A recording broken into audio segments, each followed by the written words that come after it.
It made me cry. This one's wife. We have friends, special friends. Hello, I'm H.G. Tudor. The narcissist cannot stand a threat to control. It strikes at the heart of what the narcissist exists for. Most narcissists don't know that they need control. It's dressed up as something else. If you suggest that the narcissist is unpopular, that strikes at their need for control. If you suggest that the narcissist has done something wrong, that strikes at the need for control.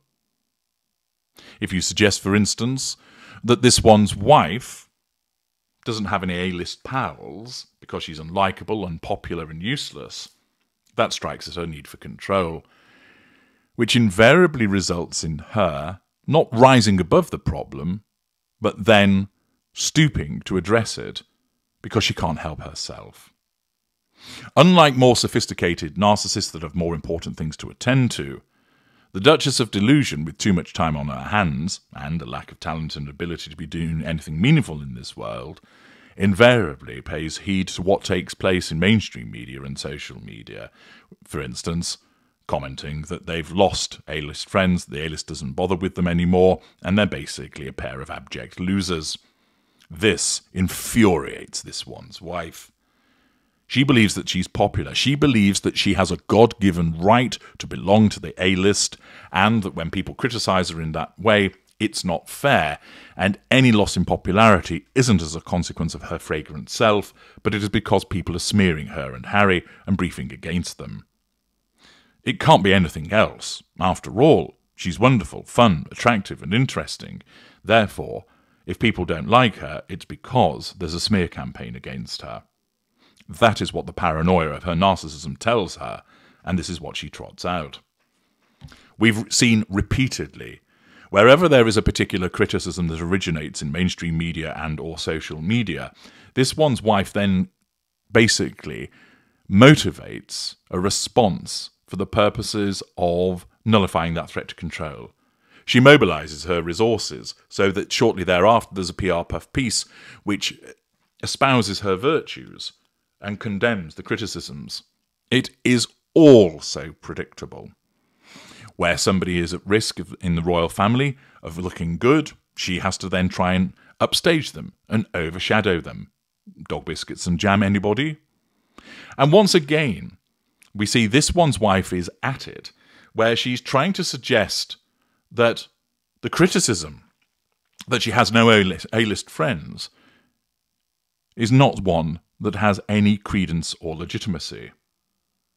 Jennifer Newton writes in The Mirror, "Since carving out a new life in California, Prince Harry and this one's wife have been seen with a whole host of new pals, non-intimate secondary sources.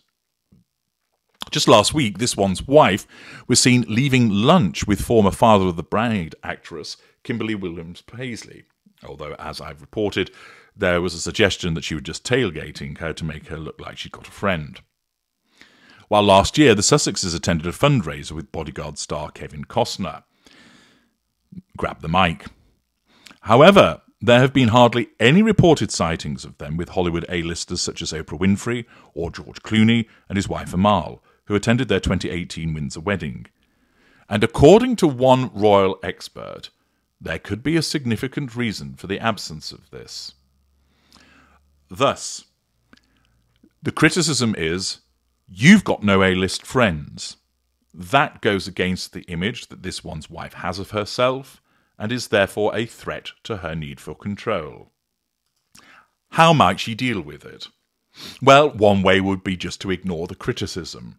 But that's not always the route that this one's wife goes along. She's more likely to jump in and wrestle in the mud.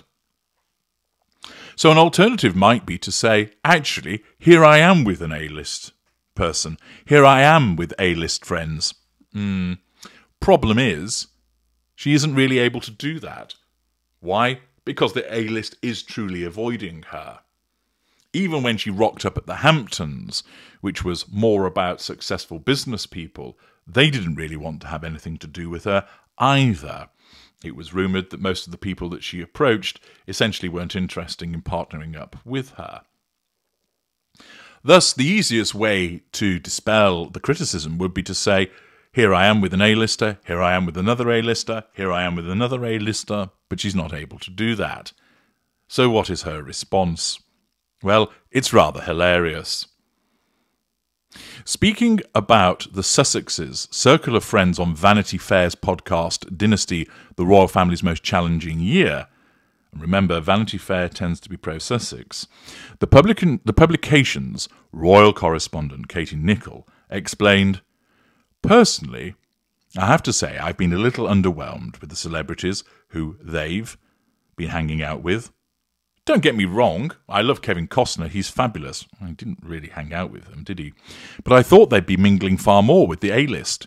I thought we'd see them out far more with Oprah Winfrey and Gwyneth Paltrow and that sort of crowd. And they haven't been. Thus, so far, not so good. This seems to be doubling down on the criticism. But then, get this. But she mused, perhaps that is all part of them wanting to live a life that is a bit more below the radar, that doesn't end up getting them papped, that doesn't end up getting them in all the celebrity magazines. And actually, in Monty Shit Show, they're able to do that.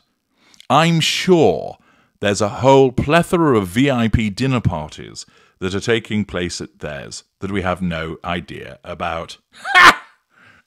Are you fucking mad? This is what has been trumped up on behalf of this one's wife to explain her lack of popularity, that they're actually now embracing privacy. My backside, embracing privacy. This one's wife doesn't want privacy. She wants to be seen. To suggest that they don't end up being papped, when what did we see only last week?